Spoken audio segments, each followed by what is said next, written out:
Doctor Baba Saheb Ambedkar open university.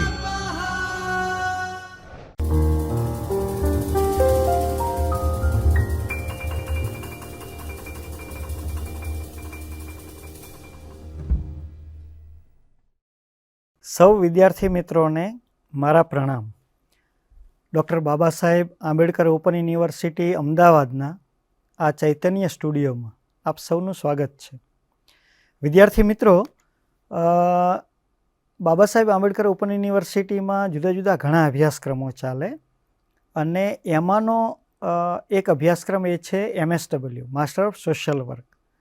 A master of social work અભ્યાસક્રમના જુદા જુદા વિષયો થકી MSW સેમ 3 એટલે કે MSW 303 નંબરના પેપર એટલે કે કુટુંબ, બાળ અને યુવા કલ્યાણ નામનું પેપર છે। એ પેપરનો બ્લોક 1 કુટુંબ અને કૌટુંબિક સમાજ કાર્ય, એના અંદર કુટુંબના પરિચય વિશેની વાત આજે હું ડૉક્ટર બાદર કુરેશી, પ્રોફેસર, ગુજરાત વિદ્યાપીઠ, ફરીથી આપનું આ વિષયમાં સ્વાગત છે। વિદ્યાર્થી મિત્રો, આપણે આગળના સેશનમાં કુટુંબ એટલે શું, કુટુંબનો પરિચય આપણે જોતા હતા, એમાં કુટુંબ એટલે શું એના અંદર બે મુદ્દા આપણે જોયા હતા। એક તો કુટુંબનો અર્થ અને કુટુંબની વિશેષતાઓ। મિત્રો, એ કુટુંબનો અર્થ અને વિશેષતા થકી આપ સમજી શક્યા હશો કે કુટુંબ શું છે, એટલે કુટુંબનો સામાન્ય પરિચય આપવાનો આપણે આના આગલા વક્તવ્યમાં એ પ્રયાસ થયેલો। મિત્રો, એક વ્યવસાયિક સમાજ કાર્યકર તરીકે જ્યારે આપણે કૌટુંબિક સમાજ કાર્ય કરવા જઈએ છીએ ત્યારે કુટુંબને સમજવું બહુ જરૂરી છે। જ્યારે કુટુંબને આપણે જેટલું સમજેલા હશું ત્યાં એટલું આપણે વધારે કૌટુંબિક સમાજ કાર્ય સારી રીતે કરી શકશું। તો વિદ્યાર્થી મિત્રો, આપણે મોટે ભાગે આપણા જેવા દેશોમાં અને અન્ય દેશોમાં પણ એ માનવ સમુદાય સાથે જ્યારે સમાજ કાર્યની કામગીરી આપણે એક વ્યવસાયિક સમાજ કાર્યકર તરીકે કરવાની હોય છે ત્યારે આ કૌટુંબિક સમાજ કાર્ય એ આપણે જેટલું સારી રીતે સમજેલા હશું અને એ ચાહે અત્યારે થિયરી અને આપણે ફિલ્ડવર્ક દરમિયાન એટલે પ્રેક્ટિસ દરમિયાન આપણે એને સમજવાનો પ્રયાસ કરતા હોઈએ છીએ। તો આ કુટુંબ, બાળ અને યુવા કલ્યાણ વિષયમાં પહેલા વિભાગમાં આપણે કુટુંબ વિશેની વાત અને કુટુંબમાં જે સમાજ કાર્ય કરવાનું છે એ અનુસંધાનેની વાતો આપણે કરવાના છીએ। તો મિત્રો, આપણે આ કુટુંબનો પરિચય ગયા વક્તવ્યમાં બી થોડી વાતો થઈ, કુટુંબનો અર્થ અને એની વિશેષતા થકી થોડીક વાતો આપણે કરી હતી, જાણવા મળ્યું છે કે કુટુંબ શું છે। મિત્રો, આપણે આજના વક્તવ્યમાં બે બાબતોનો હેતુ છે, એટલે કે પ્રસ્તુત વ્યાખ્યાન મેં વ્યવસાયિક સમાજ કાર્યકર તરીકે કૌટુંબિક સમાજ કાર્ય કરવા માટે એક સમાજ કાર્યકર પાસે કુટુંબ વિશેના વિશેષ સૈદ્ધાંતિક જ્ઞાનની સમજ માટે નંબર 1 કુટુંબનું વર્ગીકરણ આપણે સમજવું જરૂરી છે અને બીજું છે કુટુંબ સંસ્થામાં આવેલ પરિવર્તનો। આ બંને હેતુને લઈને આજના આ વક્તવ્યમાં આપણે વાત કરવા જઈ રહ્યા છીએ, હે ને। આપણે ગયા વક્તવ્યના બે ઓબ્જેક્ટિવ હતા, એક હતું કુટુંબનો અર્થ અને બીજું હતું કુટુંબની વિશેષતા। બંને થકી કુટુંબને આપણે સમજવાનો પ્રયાસ કરેલો। આજના આપણા અત્યારના વક્તવ્યમાં આપણા ફરી બે હેતુઓ છે કે આપણે કુટુંબને વધારે સમજવા માટે કુટુંબનું વર્ગીકરણ સમજશું અને બીજું સમયને અનુસંધાને કુટુંબ સંસ્થામાં પરિવર્તનો આવ્યા। તો પહેલાં કુટુંબો કેવા હતા, એમાં કયા કયા પરિવર્તનો કઈ રીતે આવી રહ્યા છે, એની પાછળ કયા જવાબદાર કારણો છે, તો એ પણ આપણે એક સમજવાનો હેતુ અત્યારના આજના વક્તવ્યમાં છે। આગળ આપણે જોઈએ તો કુટુંબનું વર્ગીકરણ, કુટુંબને વધારે સમજવા માટે એક સારા કૌટુંબિક સમાજ કાર્યકર કરવા માટે એક સમાજ કાર્યકરને આ બાબત સમજવી બહુ જરૂરી છે। કુટુંબ છે એ એકમ તરીકે એના અંદર બહુ બધું ગોઠવાયેલું છે અને ત્યારે જ એને એક સામાજિક એકમ તરીકે આપણે કુટુંબને જોઈએ છીએ। મિત્રો, કુટુંબના આપણે અહીંયા નીચે 3 પ્રકારે વર્ગીકરણમાં આપણે એની માહિતી સમજવાનો પ્રયાસ કરશું। એમાં કુટુંબના વર્ગીકરણમાં પહેલું આપણે જોઈએ તો સત્તા, વંશ તથા રહેઠાણના સ્થાનના આધારે કુટુંબનો પ્રકાર, હે ને। કુટુંબમાં સત્તા, કુટુંબનો વંશ અને એની રહેઠાણની જે સુવિધા, આ ત્રણેય બાબતોને સાંકળી અને આ પહેલું વર્ગીકરણ આપણે જોઈએ છે. તો એમાં કુટુંબના બે પ્રકાર આપણે પેટા પ્રકાર જોઈ શકીએ. એક છે પિતૃપ્રધાન કુટુંબ અને બીજું છે માતૃપ્રધાન કુટુંબ. મિત્રો, પિતૃપ્રધાન કુટુંબની પહેલાં આપણે જો વાત સમજવી હોય તો આપણા જેવા દેશમાં, ખાસ કરીને ભારત જેવા દેશોમાં ને અન્ય દેશોમાં પણ આપણા ભારત દેશની જે સંસ્કૃતિ ગોઠવાઈ છે એમાં સ્ત્રી કરતાં પુરુષને થોડોક બધી બાબતોમાં સબળ ગણવામાં આવે છે, અથવા તો એવી પરિસ્થિતિ ગોઠવાઈ છે. એ શિક્ષણની રીતે હોય, શારીરિક રીતે હોય, નિર્ણય શક્તિની રીતે હોય, બરાબર, આર્થિક ઉપાર્જનની એનામાં વિશેષ શક્તિ કે સમજ હોય. તો એ રીતે પિતૃસત્તાક કુટુંબોમાં પિતા તરીકે, એટલે કે જ્યારે પતિ પત્ની લગ્ન ગ્રંથિથી જોડાય છે કે યુવક ને યુવતી અને કુટુંબની શરૂઆત કરે છે, ત્યારે આપણે ત્યાં માળખું મોટેભાગે ભારતીય કુટુંબોમાં, મોટાભાગના કુટુંબોમાં એવું છે કે પુરુષ છે એ આર્થિક ઉપાર્જનનું કામ અને બહારની એટલે સામાજિક જે બધા નિર્ણયો કે કામગીરી એ બધી સંભાળવાની હોય તો એ પિતાના ભાગે હોય છે. એટલે મોટાભાગના જે પણ નિર્ણયો લેવામાં આવે, હે ને, કુટુંબને કઈ રીતે ચલાવવું, શું વસાવવું, શું ના વસાવવું, હે ને, આ બાબત કેવી રીતે એને આગળ લઈ જવી, શું કરવું, એ બધા મોટાભાગના નિર્ણયો એ પિતા એટલે કે પુરુષ, વડીલ પુરુષ હોય કરતા હોય છે. તો એની સત્તા હોય છે, એમ કહેવાનો મતલબ કે મોટાભાગના નિર્ણયો એ પિતા લેતા હોય છે, ત્યારે એને આપણે પિતૃસત્તાક એવો શબ્દ આપણે વાપરી શકીએ. બીજું છે કે રહેઠાણની દ્રષ્ટિએ આપણે પિતૃપ્રધાનને જોઈએ તો લગ્ન ગ્રંથિથી એક યુવક અને યુવતી જ્યારે જોડાય છે ત્યારે યુવતી છે એ યુવકના ઘરે, હે ને, યુવકના ઘરે રહેવા માટે જાય છે. લગ્ન પછી એક યુવતી એ યુવકના ઘરે, એટલે જેની સાથે લગ્ન કરે છે એની સાથે રહેવા જાય છે. એટલે એ રહેઠાણની દ્રષ્ટિએ પણ પિતૃ, હે ને, રહેઠાણની દ્રષ્ટિએ પિતૃસ્થાની કુટુંબ એવું આપણે કહી શકીએ. અને વંશની દ્રષ્ટિએ આપણે જોવા જઈએ ત્યારે મોટે ભાગે અત્યાર સુધી એવું બન્યું કે પિતાના નામથી વંશ ચાલ્યો, હે ને, પુરુષના નામથી વંશ ચાલ્યો. તો આજે પણ આપણે ત્યાં પ્રથા મોટે ભાગે એવું છે કે ભાઈ બાળકના નામની પાછળ, હે ને, આપણે પિતાનું નામ લખાવતા હોઈએ છીએ. તો એ રીતે એ વંશ ચાલે છે. બીજું વંશની રીતે આપણે જોવા જઈએ તો પિતાની જે મિલકત છે એ પોતાના પુત્રોને આપવામાં આવે છે. એટલે વંશમાં વંશવેલો પુત્રથી ચાલે છે. એવું આપણે ત્યાં પિતૃસત્તાક તરીકે કે પિતૃપ્રધાન તરીકે કુટુંબોની સિસ્ટમ આપણે ત્યાં એવી રીતે ચાલી રહી છે. તો આ પિતૃપ્રધાનમાં પિતાની સત્તા, પિતાથી વંશ અને પિતાના રહેઠાણે આ કુટુંબ ગોઠવાયેલું છે. એટલા માટે આપણે પિતૃપ્રધાન કુટુંબ એને કહી શકીએ. તો આપણા જેવા દેશોમાં મોટે ભાગે આપણે ત્યાં આ પિતૃપ્રધાન કુટુંબ આપણને વધારે જોવા મળે છે. એ તમે વિદ્યાર્થી તરીકે આપ સૌના, હે ને, કુટુંબોમાં પણ અથવા તો જ્યાં પણ આપણા સગાવાલા કે જે પણ કુટુંબો છે તમે જોયેલા, એમાં આ પિતૃપ્રધાન કુટુંબો આપણને જોવા મળે છે.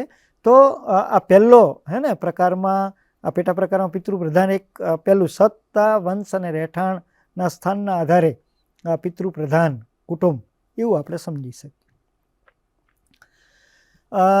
ફરી બીજો પેટો પ્રકાર છે, એટલે સત્તા, વંશ અને રહેઠાણના સ્થાનના આધારે જ કુટુંબના પ્રકારમાં પિતૃપ્રધાન જોયું. હવે માતૃપ્રધાન જોઈએ. મિત્રો, તમને નવાઈ લાગશે કે એટલે આ ટાઈપના કુટુંબો આપણે બહુ જોયેલા નથી અથવા તો આપણે ત્યાં પ્રચલિત નથી, એટલે આપણને નવાઈ લાગે કે એક યુવક અને યુવતીના લગ્ન થાય અને એ પછી પુરુષ છે એ પત્નીના ઘરે રહેવા જાય, હે ને. જેવી રીતે આપણે ત્યાં અત્યારે પિતૃસત્તાક કુટુંબમાં કે પિતૃપ્રધાન કુટુંબમાં કેવું છે કે એક યુવતી, હે ને, લગ્ન કરે છે તો યુવકના ઘરે રહેવા જાય છે, યુવક સાથે રહે છે. તો માતૃપ્રધાન કુટુંબમાં શું છે તો કે એક યુવતી અને યુવક લગ્ન કરે છે તો યુવક છે એ યુવતીના ઘરે રહેવા જાય છે. પણ આના અંદર સત્તા પણ માતાની ચાલે છે. એટલે દીકરીઓ પોતાના જ ઘરે રહે છે અને પરણીને યુવક છે એ જે તે પત્નીના ઘરે રહેવા જાય છે. ત્યારે એવું થાય છે કે મોટાભાગના જે નિર્ણયો હોય, હે ને, આર્થિક ઉપાર્જનની જવાબદારી હોય કે નિર્ણયો હોય, તો એ બધા મોટેભાગે માતા અથવા તો માતાના ભાઈ કે એ ટાઈપના સાથે રહીને નિર્ણયો લેવાતા હોય છે. પણ આ જે યુવક છે લગ્ન કરીને જે એની પત્નીના ઘેર જાય છે તો એ મોટે ભાગે નાઇટ વિઝિટ હે ને, એટલે કે રાત્રિ રોકાણ પૂરતા જે મોટે ભાગે ત્યાં જતા હોય છે. સવાર પડે એટલે પાછા પોતાની માતાના ઘરે એ એનો પતિ હોય છે એ ચાલ્યો જાય છે. મોટે ભાગે આવું હોય છે. પણ જે દીકરીઓ છે એનાથી વંશ ચાલે છે. દાખલા તરીકે માતા તો માતાથી દીકરી, જે રીતે આપણે પિતૃપ્રધાનમાં જોયું હતું ને કે પિતા તો એનો દીકરો, એ રીતે વંશ ચાલે. એની મિલકત એને એ રીતે મળતી જતી હોય છે હે ને, પિતા દીકરો પછી એનો દીકરો. તો આ રીતે એની એમ કે વંશ ચાલે છે.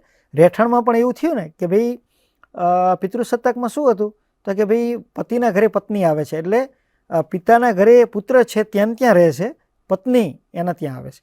અહીંયા માતૃપ્રધાનમાં કેવું છે કે માતાના ત્યાં જ દીકરી પરણ્યા પછી બી ત્યાં જ રહે છે અને એનો જે પતિ છે એ નાઇટ વિઝિટ હે ને, રાત્રિ રોકાણ પૂરતા ત્યાં એ પત્ની પાસે આવે છે. તો આ રીતે થોડાક ફેરફારની વ્યવસ્થા. તો આવા ફેરફારવાળી વ્યવસ્થા ક્યાં જોવા મળે આપણા દેશમાં? તો આપણા દેશમાં 2 જગ્યાએ જોવા મળે. એક છે આસામમાં, આસામનો એક વિસ્તાર છે, એના અંદર ખાસી અને ગારો જે આદિવાસી સમુદાય છે ને એમાં એક આ માતૃપ્રધાન પરિવારો આપણને જોવા મળે. તો બીજું દક્ષિણ ભારતમાં હે ને, માલબાર વિસ્તાર છે એમાં નાયર સમુદાય છે. તો એ નાયર સમુદાયમાં પણ આ માતૃપ્રધાન કે માતૃસ્થાની કે માતૃસત્તાક કુટુંબો આપણને જોવા મળે છે. તો બાકીના આપણા આખા દેશમાં બધે પિતૃપ્રધાન જ કુટુંબો આપણને જોવા મળે છે. એટલે આપણી માનસિકતા એવી છે કે બરાબર કુટુંબના વર્ગીકરણમાં એમ કે સત્તા વંશ અને રહેઠાણમાં ફક્ત એમ કે પિતૃપ્રધાન કે પિતૃસત્તાક કે હે ને સ્થાનિક કુટુંબો જ હશે એવું મોટે ભાગે આપણે સમજીએ. પણ ના, કોઈક દક્ષિણના મલબારમાં પહોંચી જાય સોશિયલ વર્ક કરવા માટે તો ત્યાં તો માતૃસત્તાક હે ને, માતૃસ્થાનિક કુટુંબો છે. તો એનો ખ્યાલ પણ આપણને એક સમાજ કાર્યકર તરીકે હોય એના માટે થઈ અને આને આપણે અત્યારે સમજી રહ્યા છીએ કૌટુંબિક સમાજ કાર્ય કરવા માટે થઈને. કુટુંબના વર્ગીકરણમાં આપણે બીજો હે ને મુદ્દો જોઈએ, એ છે સંગઠનના સ્વરૂપના આધારે કુટુંબના પ્રકારો. સંગઠનનું સ્વરૂપ હે ને, કુટુંબિક સંગઠન તો એના સ્વરૂપો મેં કીધું ને આગળ, આપણે કીધું કે ભાઈ અમેરિકામાં અને જાપાન ઇંગ્લેન્ડમાં એક અલગ પ્રકારના કુટુંબો છે. આપણા ભારતીય સંસ્કૃતિમાં આ કુટુંબનું સ્વરૂપ એક અલગ છે. તો કુટુંબ એક સંગઠન છે, એક એકમ છે, સામાજિક નાની સંસ્થા છે. તો એ જે સંગઠન છે એના સ્વરૂપના આધારે કુટુંબના 2 પ્રકાર પાછા આપણે જોઈ શકીએ, સમજી શકીએ. એમાં છે એક સંયુક્ત કુટુંબ. પહેલું મિત્રો, આજથી 3-4 દાયકા પહેલાંની આપણી ભારતીય જે સામાજિક સિસ્ટમ કયો કે આપણી ભારતની લોકાલિટી કયો, આપણો દેશ ખેતી પ્રધાન દેશ છે અને એના અંદર ખેતી કરવા માટે કોઈ એક વ્યક્તિથી ખેતી ના થાય, એના અંદર બહુ બધા કામો નાના મોટા કરવાના થતા હોય છે. ત્યારે ખેતી કરતા કુટુંબોમાં વધારે વ્યક્તિઓની જરૂરિયાત ઊભી થાય છે અને ત્યારે જઈને સંયુક્ત કુટુંબો એ વખતે આપણે ખૂબ જ ઉપયોગી કુટુંબો હતા કે એના અંદર ભાઈઓ સાથે રહે, ભત્રીજા ભત્રીજીઓ સાથે હોય, દાદા સાથે હોય. તો એના અંદર એ સંયુક્ત આખું કુટુંબ હતું. એટલે આ સંયુક્ત કુટુંબોમાં શું હતું તો કે ભાઈ દાદા દાદી છે એને, કાકા કાકી છે, માતા પિતા છે, એ બધાના કાકાના દાદાના કાકાના બાપાના કે પોતાના માતા પિતાના બધા જે બાળકો છે એ સાથે છે હે ને. કુંવારી નણંદો હોય, કુંવારા, બરાબર ને, તો એ પણ એમની સાથે છે. એટલે દાદાની દીકરીઓ કે જે પણ, અથવા તો જે એમના દીકરાની દીકરીઓ, તો એ કુંવારી દીકરીઓ પણ એની સાથે છે. તો જે આખું મોટું એક કુટુંબનું સંકુલ હતું, બરાબર. તો એ મોટું જે કુટુંબનું સંકુલ હતું એને આપણે સંયુક્ત કુટુંબ તરીકે સમજી શકીએ.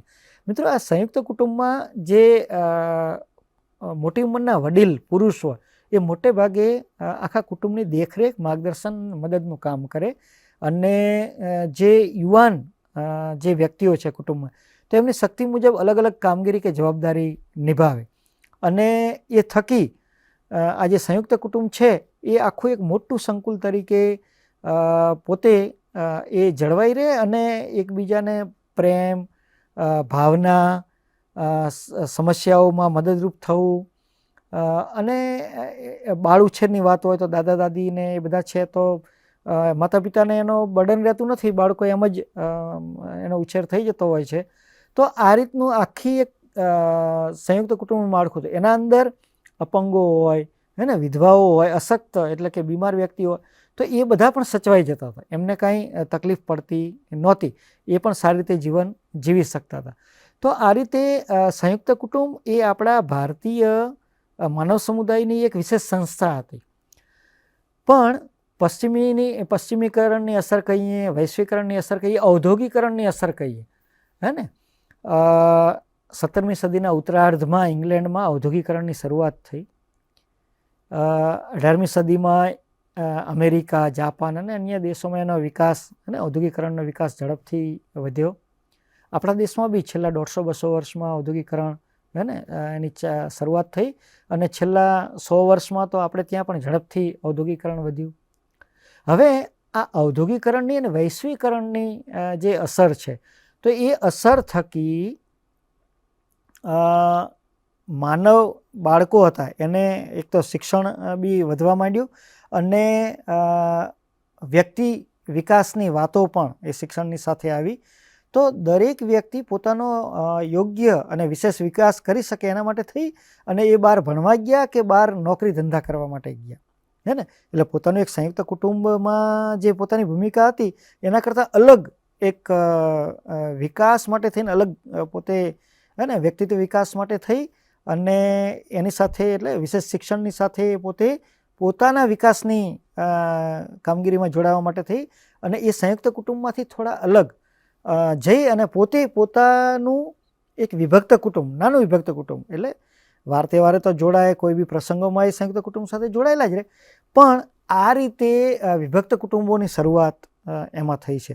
તો સંયુક્ત કુટુંબમાં શું હતું? બહુ બધી ફેમિલી સાઇઝ હતી અને એકબીજાની નાની મોટી જવાબદારીઓ સાથે એ કુટુંબ જીવતું હતું અને એ રીતે બધા સચવાઈ જતા હતા. એ વિધવા હોય, અશક્ત હોય, બાળકો હોય, એ બધા સચવાઈ જાય, વૃદ્ધો હોય એ પણ સચવાઈ જતા હતા. એમની બધી જરૂરિયાતો સંતોષી જતી હતી.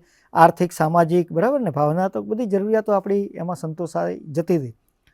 હવે આ વૈશ્વિકરણના કારણે બીજું એટલે કે આ સંયુક્ત કુટુંબમાં પરિવર્તન આવ્યું અને એ આવ્યું વિભક્ત કુટુંબનો ખ્યાલ વિકસતો ગયો. એટલે સંયુક્ત કુટુંબની સાથે રહીને આપણા જેવા દેશમાં વિભક્ત કુટુંબો ઝડપથી વિકસતા ગયા. એમાંય છેલ્લા 2-3 દાયકામાં આપણે જો જોવા જઈએ તો છેલ્લા 2-3 દાયકાથી આ વિભક્ત કુટુંબો આપણા દેશમાં ઝડપથી વિકસતા ગયા. એટલે એવું વાતાવરણ પણ, શિક્ષણ પણ વધ્યું છેલ્લા 3 દાયકામાં અને એવું વાતાવરણ પણ એટલે નોકરી કરવા માટે બહાર જવું પડે, હે ને, પોતાના વ્યક્તિગત વિકાસ માટે બહાર જવું, એટલે એ સંયુક્ત કુટુંબમાંથી અલગ થઈ અને બહાર જઈને પોતાનું એક નાનું કુટુંબ, અલગથી કુટુંબ એટલે કે વિભક્ત કુટુંબ એ પોતે એમાં મા બાપ અને બાળકો વિભક્ત કુટુંબમાં આટલા જ, એ ફેમિલી સાઇઝ બહુ નાની છે વિભક્ત કુટુંબની. માતા પિતા અને અપરિણિત બાળકો બરાબર વિભક્ત કુટુંબ. સંયુક્ત કુટુંબમાં તો ફેમિલી સાઇઝ બહુ 3-4 પેઢીની ફેમિલી સાઇઝ છે. અહીંયા ફક્ત 2 જ પેઢી આપણને જોવા મળે છે, માતા પિતા અને બાળકો. એ વિભક્ત કુટુંબનો ખ્યાલ છેલ્લા 2-3 દાયકાથી ઝડપથી આપણે ત્યાં વિકસ્યો. હવે એના ફાયદા ગેરફાયદા છે કે ભાઈ વિભક્ત કુટુંબમાં બાળકો ઉપર વિશેષ ધ્યાન આપવામાં આવે છે, બાળુછેર ઉપર થોડોક વિશેષ ધ્યાન આપવામાં. હા, બાળુછેર માટે કદાચ બંનેને માતા પિતાને સમય ના પણ હોય, એટલે કે પતિ પત્ની બંને શિક્ષિત હોય, નોકરી કરતા હોય, તો બાળુછેર પછી કોઈક બીજાના ભરોસે આપણે કરવો પડે, તો એની એક મર્યાદા પણ આપણે જોઈ શકીએ. જે સંયુક્ત કુટુંબમાં તકલીફ નહોતી, બાળુછેર, હે ને, કાકા દાદા, હે ને, દાદી, એ બધા જોઈને એટલે એ બધા સંભાળતા હતા અને બાળુછેર થઈ જતો, એટલે માતા પિતા પર બર્ડન નહોતું. પણ વિભક્ત કુટુંબમાં આ રીતે એક વિશેષ કુટુંબ, હે ને, નાનું પણ વધારે વિકસવાની તકો સાથેનું કુટુંબ, એવું બી આપણે એને કહી શકીએ. તો આ રીતે આપણે સંયુક્ત કુટુંબ અને સંયુક્ત કુટુંબ પછી વિભક્ત કુટુંબનો ખ્યાલ પણ આપણે ત્યાં વિકસતો ગયો. હા, પરદેશમાં આ વિભક્ત કુટુંબનો ખ્યાલ બહુ પહેલાં આવી ગયો. આપણા દેશની મેં વાત કરી ને કે ભાઈ છેલ્લા 2-3 દાયકાથી આ વિભક્ત કુટુંબો ઝડપથી આપણે ત્યાં વિકસ્યા છે, પણ એના પહેલાં સંયુક્ત કુટુંબો આપણે ત્યાં સારા એવા અસ્તિત્વમાં હતા. અને એ એક આપણી ભારતીય વિશેષતા હતી કુટુંબની રીતે. પરદેશની આપણે વાત કરીએ તો પરદેશમાં તો છેલ્લા 150-200 વર્ષમાં, અને અત્યારે તો વિભક્ત કુટુંબોમાં પણ અલગ પ્રકારના કુટુંબો આપણને જોવા મળે. ત્યાં વિભક્ત કુટુંબો તો છે જ, પણ એમાં પણ અલગ પ્રકારના કુટુંબો. આપણે આગળના લેક્ચરમાં મેં વાત કરી હતી કે એક યુવક અને યુવતી લગ્ન ગ્રંથિથી જોડાય, એટલે કે આપણી સમાજની જુદી જુદી સંસ્થામાંની એક લગ્ન સંસ્થા એ થકી એક યુવક અને યુવતી જોડાય છે, નવું કુટુંબની શરૂઆત થાય. પણ આપણે ત્યાં જોડાણ છે એ કાયમી જોડાણ છે અને પરદેશમાં કોન્ટ્રાક્ટ મેરેજની સિસ્ટમ છે. એટલે પતિ પત્નીને લગ્ન તારીખ ગ્રંથિથી જોડાયા પછી પતિ પત્નીને કરાર થાય અને કરારમાં મુદત હોય 2 વર્ષ કે 5 વર્ષ કે જે પણ. તો દાખલા તરીકે 2 વર્ષની મુદત માટે કરાર કર્યો કે ભાઈ આપણે લગ્ન ગ્રંથિથી જોડાઈએ છીએ. હવે એમાં એકબીજાને મેળ આવે તો એ કરાર રિન્યૂ થાય અને ન મેળ આવે તો એ કરાર પૂરો થાય, હે ને. તો આ ટાઈપના પણ કુટુંબો, એટલે કે એક થોડીક અલગ વિશેષતા સાથેના કુટુંબો એ વિભક્ત કુટુંબ તરીકે આપણને ત્યાં જોવા મળે. અને ત્યાં તો પતિ પત્નીને બધા મોટા ભાગના લોકો પતિ અને પત્ની બંને કામ કરતા હોય, નોકરી કરતા હોય, ધંધો કરતા હોય. એટલે એમના જે બાળકો છે, બાળુછેર તો એક આયા જ કરે છે. એટલે એ એક અલગ સિસ્ટમ છે, આપણા જેવું નથી, બરાબર છે. એટલે આપણા ત્યાંના વિભક્ત કુટુંબો એની સરખામણીમાં પરદેશના વિભક્ત કુટુંબો પાછા અલગ પ્રકારના છે.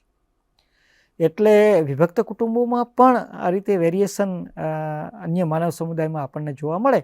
પણ એક કૌટુંબિક સમાજ કાર્યકર તરીકે આપણે કામ કરવા માટે આ બધી બાબતોની સંગતતા વિસંગતતા આપણે સમજવી જરૂરી. મિત્રો, આપણે આ બીજા મુદ્દામાં સંગઠનના સ્વરૂપના આધારે કુટુંબના 2 પ્રકાર જોઈએ, એક વિભક્ત કુટુંબ અને બીજું સંયુક્ત કુટુંબ. આગળ આપણે કુટુંબના વર્ગીકરણમાં ત્રીજો એક વર્ગીકરણ જોઈએ અને એ છે લગ્ન પ્રણાલીના આધાર પર કુટુંબનું વર્ગીકરણ. લગ્ન પ્રણાલી એના આધાર પર કુટુંબનું વર્ગીકરણ. મિત્રો, અહીંયા આપણે 3 પેટા વર્ગીકરણ જોવાના છે લગ્ન આધારિત જે પ્રણાલી છે એમાં. એક લગ્ન, બહુપત્નીત્વ કુટુંબ અને બહુપતિત્વ કુટુંબ. એટલે ત્રણેયની આપણે વાત કરીએ વારાફરતી. એક લગ્નની આપણે પહેલાં વાત કરીએ. એક લગ્ન કુટુંબની આપણે વાત કરીએ છીએ પહેલાં. મિત્રો, આપ સૌને ખ્યાલ હશે કે આપણો દેશ આઝાદ થયો પછી 1955માં હિન્દુ મેરેજ એક્ટ બનાવવામાં આવ્યો, કાયદો બનાવવામાં. એના અંદર ઉંમર નક્કી કરવામાં આવી કે ભાઈ દીકરીને 18 વર્ષ ને દીકરાને 21 વર્ષ ને એ પછી જ લગ્ન કરી શકે ને એક પત્ની હોય ત્યાં સુધી બીજી પત્ની ન કરી શકે ને એ બધા આ જે હિન્દુ મેરેજ એક્ટ 1955નો બન્યો એના અંદર આ બધી કલમો ને પેટા કલમો ને બધું એના અંદર આપણને જોવા મળે. તો એક બાબત એ છે કે આપણા દેશમાં આ કાયદા થકી, હા, મુસ્લિમ મેરેજ એક્ટમાં 4 પત્ની સુધીની છૂટ છે, પણ આપણા દેશના હું તો એમ કહું કે 99% ઉપરાંત જે મુસ્લિમો છે એ એક પત્નીત્વમાં, બરાબર, એક જ વાર, એટલે એમ કે એ લગ્ન કર્યા પછી એક પત્નીત્વમાં માને છે. પણ આ એક લગ્ન એટલે કે એક વાર જ લગ્ન કરીને આજીવન આપણે જોડાવાની વાત કુટુંબમાં. તો આ જે લગ્ન પ્રણાલી છે એ એક તો આપણે કાયદાની રીતે અને બીજું મોંઘવારીનો માર પણ એવો છે કે આપણે વધારે પત્નીઓ કે વધારે બાળકો હવે પોસાય એમ નથી. અને આ એક સિસ્ટમ બની કે ભાઈ એકવાર લગ્ન કર્યા એટલે સમાજમાન્ય રીતે પણ એવું છે કે જ્યારે અગાઉ આપણો દેશ આઝાદ થયો એના પહેલાં શેઠ સાહુકારો, રાજાઓ એ બધા વધારે પત્નીઓ કરતા હતા. આદિવાસી સમુદાયમાં પણ આ પ્રથા હતી એક કરતાં વધારે પત્નીની. પણ એ આખી એક પરિસ્થિતિ અલગ, એની આપણે આગળ વાત કરવાના છીએ. તો એ પરિસ્થિતિ એ સમાજમાન્ય અત્યારે નથી કે ભાઈ એક પત્ની સાથે જોડાઈ અને એક પત્ની સાથે જ આખું જીવન આપણે વ્યતીત કરીએ તો એમાં સમસ્યાઓ પણ ઓછી થાય. વધારે પત્નીઓ હશે તો એકબીજાને ઓછો વધારે પ્રેમ મળવાના કારણે પણ માથાકૂટો થતી હોય, વાલા દવલાના કારણે માથાકૂટો થતી હોય, કામની વહેંચણી અનુસંધાનેની માથાકૂટો થતી હોય. તો વધારે પત્નીઓ આપણને પોસાય નહીં અથવા તો એ રીતની અત્યારે અનુકૂળતા નથી એવું પણ આપણે કહી શકીએ. પણ અહીંયા આપણે કાયદાને યાદ કર્યો કે હિન્દુ મેરેજ એક્ટ 1955 અને સ્પેશિયલ મેરેજ એક્ટ 1954નો આપણે ત્યાં બનેલો છે. તો આ કાયદા થકી અને સામાજિક સિસ્ટમ એ રીતે ધીમે ધીમે ગોઠવાતી ગઈ એ અનુસંધાને એકવાર લગ્ન કર્યા પછી આજીવન એ કુટુંબમાં બીજા લગ્ન લગભગ નથી થતા અને એ રીતે એ કુટુંબ એ ચાલ્યા કરે છે. તો આ એક લગ્ન અને કુટુંબ એની વાત આ પહેલી. બીજું છે કે બહુપત્નીત્વ કુટુંબ, હે ને. લગ્ન પ્રણાલીના આધાર પર કુટુંબના વર્ગીકરણની આપણે વાત જોઈ રહ્યા છીએ. તો બહુપત્નીત્વ કુટુંબ, બહુપત્નીત્વનો આપણે સીધો અર્થ જ જોઈએ કે એક કરતાં વધારે પત્નીઓ, બરાબર ને. મેં હમણાં વાત કરી એમ કે આપણો દેશ આઝાદ થયો ને એના પહેલાં આપણે ત્યાં પણ આપણા માનવ સમુદાયમાં જેનું સમાજમાં ઉચ્ચ કોટીનું સ્થાન હોય, એટલે દાખલા તરીકે હે ને રાજા હોય, દરબારો હોય, શેઠ સાહુકારો હોય, હે ને મોટા પંડિતો હોય, આ મોટા આગેવાન હોય સમાજના, તો એ એક કરતાં વધારે પત્નીઓ રાખતા હતા. આપણે કહેવત ગુજરાતીમાં છે, રાજાને ગમે એ રાણી, હે ને. રાજા શહેર નગરચર્યામાં નીકળ્યા હોય અને કોઈ યુવાન છોકરી એને પસંદ આવી જાય તો એને રાણી બનાવતા, રાજાને ગમે એ રાણી. તો એક કરતાં વધારે પત્નીઓ, હે ને, આ રીતે એ કુટુંબમાં હતી, તો એને બહુપત્નીત્વ કુટુંબ એવું કહેવાય. પણ એ પ્રથા ધીમે ધીમે એટલે લુપ્ત થતી, ઓછી થતી ગઈ. બીજી એક બાબત એ કે આદિવાસી સમુદાયમાં પુરુષની સરખામણીમાં સ્ત્રીની સંખ્યા મોટી હતી, અત્યારે પણ છે. આપણે અન્ય સમુદાયમાં જોવા જઈએ તો અમુક સમુદાયોમાં તો દીકરીઓની બહુ અછત થતી જાય છે અને વધતી જાય છે, દીકરીઓની અછત. પણ આદિવાસી સમુદાયમાં આજે પણ દીકરીઓનો પ્રશ્ન નથી, એટલે દીકરાઓ કરતાં દીકરીઓ વધારે છે, એનો રેશિયો હે ને વધારે છે. સ્ત્રી પુરુષના રેશિયામાં આપણે જોઈએ તો દીકરીઓની સંખ્યા વધારે છે દીકરાની સરખામણીમાં. એટલે અને એના પહેલાંની આપણે વાત કરીએ, એટલે કે ખાસ કરીને આપણો દેશ આઝાદ થયો એના પહેલાંની આપણે આ વાત કરીએ ને, તો આદિવાસી સમુદાયના એ સમુદાયના જે પણ કબીલા હોય, તો કબીલાનો જે વડો હોય તો એને એક કરતાં વધારે પત્નીઓ એ રાખતા.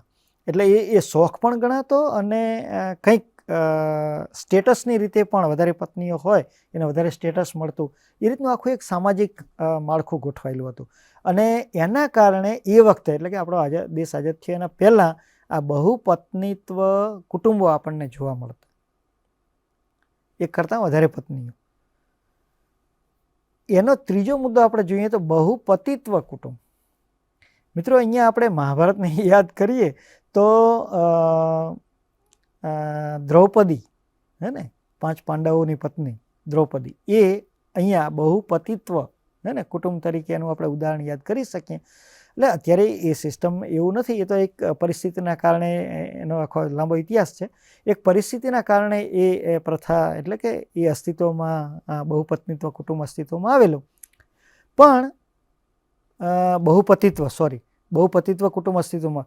હવે એવું છે કે જ્યાં દીકરીઓની સંખ્યા બહુ નહિવત હોય અને દીકરાઓની સંખ્યા અને પુરુષોની સંખ્યા બહુ હોય, તો ત્યાં આવા કુટુંબો અસ્તિત્વમાં આવી શકે. કેમ કે દરેક પુરુષને લગ્ન માટે પૂરતી સ્ત્રીઓ નથી. તો ઉત્તર ભારતના અમુક ઇલાકામાં આ એક સિસ્ટમ આપણને જોવા મળે છે આદિવાસી સમુદાયમાં, કે દીકરીઓ બિલકુલ ઓછી છે અને એની સરખામણીમાં દીકરાઓ બહુ બધા વધારે છે. તો એક કુટુંબમાં જ્યારે એક ભાઈ, કોઈ પણ ભાઈ હોય, એ ચાહે નાનો ભાઈ હોય કે ચાહે પહેલા નંબરનો ભાઈ હોય, મોટો હોય, તો એ જ્યારે પરણીને આવે ત્યારે બધા ભાઈઓની ઓટોમેટિક પત્ની બની જાય છે. બહુપતિત્વની વાત છે. એટલે એક પત્ની બધા ભાઈઓની પત્ની બની જાય છે. તો આવું, એટલે હવે ધીમે ધીમે એ પ્રથા પણ ઓછી થતી જાય છે. પણ ઉત્તર ભારતના બહુ પહાડી ઇલાકામાં આ થોડીક પ્રથા હમણાં સુધી એ ચાલી, આદિવાસી સમુદાયનો દાખલો છે. તો બહુપતિત્વ, કે જ્યાં સ્ત્રીઓની સંખ્યા બહુ ઓછી છે, તો દરેકને, એટલે જાતીય આપણી જે કુદરતી ઈચ્છા છે, જાતીય સહચાર, તો એ બેલેન્સ કરવા માટે અને ઘરને આગળ, એટલે કુટુંબને આગળ ચલાવવા માટે સ્ત્રીની જરૂર તો છે જ પુરુષની સરખામણી. પણ પુરુષ છે એટલી સ્ત્રીઓ જ્યારે નથી, ત્યારે એ કુટુંબમાં દાખલા તરીકે 4 ભાઈ છે, એમાં વચલો ભાઈ કોઈ પત્ની, પરણીને પત્ની લઈ આવ્યો, તો એ બાકીના 3 ભાઈની બી પત્ની જ ગણાશે. તો આ બહુપતિત્વ કુટુંબ એવું આપણે કહી શકીએ. તો મિત્રો, આવા પણ કુટુંબો હોય છે જેના અંદર કૌટુંબિક સમાજકાર્ય કરવું હોય, તો આ જે સમજ છે એ આપણી ખૂબ જરૂરી છે. તો કુટુંબના વર્ગીકરણ થકી પણ આપણે કુટુંબને આ રીતે સમજી શકીએ. પહેલું સમજ્યા કે સત્તા, વંશ તથા રહેઠાણ અને સ્થાનના આધારે કુટુંબનો પ્રકાર. બીજું આપણે સમજ્યા સંગઠનના સ્વરૂપના આધારે કુટુંબનો પ્રકાર. અને ત્રીજું લગ્ન પ્રણાલી આધાર પર કુટુંબનું વર્ગીકરણ આપણે જોયું. મિત્રો, આ વર્ગીકરણ થકી આપણે કુટુંબને થોડુંક વિશેષ સમજવાનો પ્રયાસ અહીંયા કર્યો છે. આમાં આગળનો મુદ્દો છે કુટુંબ સંસ્થામાં આવેલ પરિવર્તન. મિત્રો, કુટુંબના પરિચયમાં આપણે છેલ્લો મુદ્દો છે કુટુંબ સંસ્થામાં આવેલ પરિવર્તન. મેં આગળ થોડીક વાત કરી હતી કે આજના વૈશ્વિકરણ, ઉદારીકરણ અને ઔદ્યોગિકરણના પ્રવાહમાં કુટુંબને પહેલાંના જે મૂલ્યો છે ને, કુટુંબને આપણા સમાજીકરણ થકી જે મૂલ્યો, રૂઢિઓ, માન્યતાઓ અને ખ્યાલો છે ને આપી અને સામાજિકરણ બાળકનું કરીએ છીએ, તો આ વૈશ્વિકરણ, ઉદારીકરણ કે ઔદ્યોગિકરણના પ્રવાહમાં કુટુંબને પહેલાંના મૂલ્યો, રૂઢિવાદી માન્યતાઓ, ખ્યાલોને દૂર કરી નવા મૂલ્યોનો પરિચય થાય છે. આખું વાતાવરણ બદલાયું છેલ્લા 4-5 દાયકામાં, છેલ્લા 100 વર્ષમાં કહીએ આપણા જેવા દેશમાં.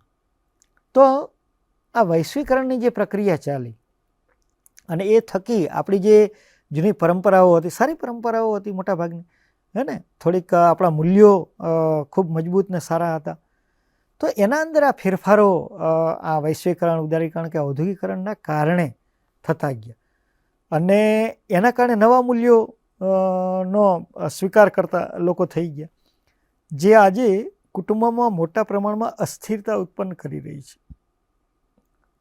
જે પહેલાં આપણે ખ્યાલ હતો કે આપણા મા બાપને આપણે સાચવવાના, આપણી જવાબદારી છે એમ, તો એ ખ્યાલ ધીમે ધીમે એટલે ફેરફાર થતો જાય છે અને એના કારણે શું થાય છે? એના કારણે કુટુંબોમાં નવી સમસ્યાઓ સામે આવતી જાય છે. વર્તમાન કુટુંબોમાં વ્યક્તિવાદી વલણ દરેક વ્યક્તિમાં વિકસતું હોય. અગાઉના સંયુક્ત કુટુંબ વ્યવસ્થા હવે વિભક્ત કુટુંબમાં ફેરવાતી જઈ રહી છે, જેના કારણે થોડા ફાયદા સાથે ઘણા નુકસાનો, જેવા કે બાળકોમાં સંસ્કાર, શિસ્ત, પ્રેમ લાગણીનું સિંચન તથા જાળવણી અને વૃદ્ધોની સાર સંભાળ સંબંધી અનેક સમસ્યાઓ વધવા પામી. ઘણી સમસ્યાઓ ધીમે ધીમે વધતી ગઈ.